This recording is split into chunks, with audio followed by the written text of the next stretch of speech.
Mag-a-abroad na nga muna pala ako ngayon mga guys. Nasaan ka na naman kaya pupunta, Chawon? Dahil magtatrabaho muna ako sa ibang bansa para ba matapos na yung pinapagawang bahay mga guys. Nasinama ko na rin si ate para ba mas mabilis kaming makaipon ng mga guys. Shoot! Dahil biglaan nga lang din tong pag-alis namin ngayon. Kaya naman nagpaalam na rin kami kay mama para makaalis na. Nasabi nga namin dyan, sa susunod na mag-a-abroad, sasama na siya para di na lagi kami nagpapaalam sa tindahan. Shout pala kay Kuya JM na siya nga maghatid sa amin sa airport na halos isang oras nga lang yung biyahe dito sa amin. Nakarating na nga rin kami dito sa Naiya. Kaya naman paalam muna Pilipinas. Magbabakasyon muna ako. Nawalaan nyo na lang siguro dyan mga guys kung saan tayo pupunta. Ngayon makakahula dyan, bibigyan ko ng pasalubong. Na meron pa kang paragalo sa amin dito yung Skin Fantasy Saktong sakto to. Para di tayo mangalay mamaya sa biyahe. Na sobrang namis ko nga yung amoy ng airport. Nakakamiss mag-travel. Nalas ko kasing punta dito mga guys, may hinatid pa. Na sino kaya hinatid no mga guys?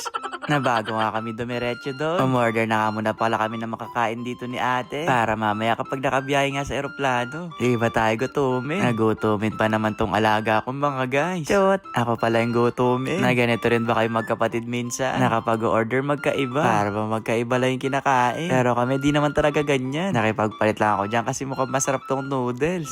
Na di pa nga pala kami nakakaalis dyan. Nagkalat na yung ate ko dito sa airport na wala pa daw 1/4 yung kape niya natapon.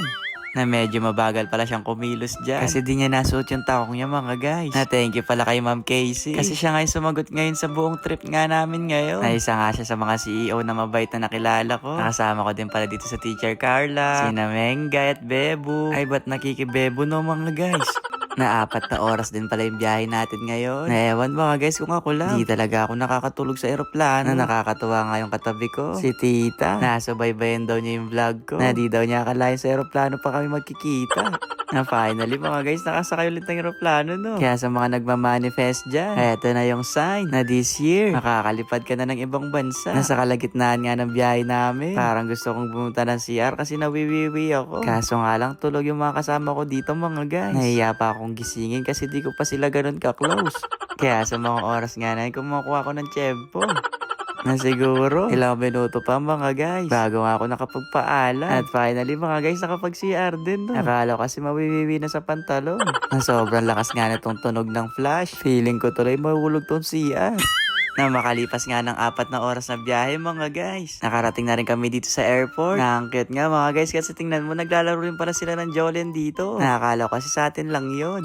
Na dumiretso na nga tayo dito sa magiging hotel natin ng ilang araw. Na matutulog muna siguro ako mga guys. Na siguro nasa 2 oras lang yung tulog ko. Na kapag nagta-travel ka kasi talaga, kailangan mong sulitin. Na ang galing nga dito mga guys kasi meron din silang kalapate na nagsasalita nga yung mga kalapati dito. Ay, chawat lang. Na cute nga mga guys kasi tingnan nyo, pwede ka magpa-video dito. Kaya naman bumili kami ni madam ng pagkain. Eto nga ay para sa kalapati. Para matry namin mga guys.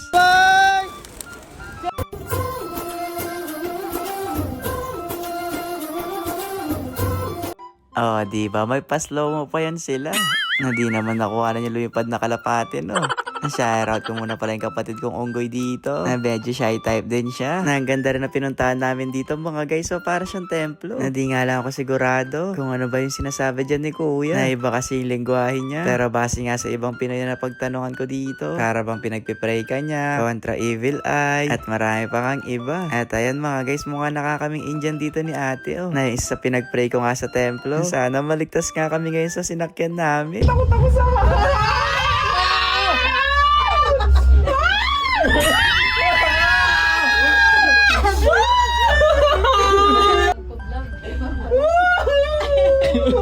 Mas pinagpawisan nga yung kamay ko dito mga guys. Lalo na nung huminto nga yung sinasakyan namin dito. Na sobrang taas na pa naman nito. Naluma na din kasi tong cable car. Na ewan ko ba kasi ba't sumakay kami dito. Na puro puti na lahat yung nakikita namin dito mga guys.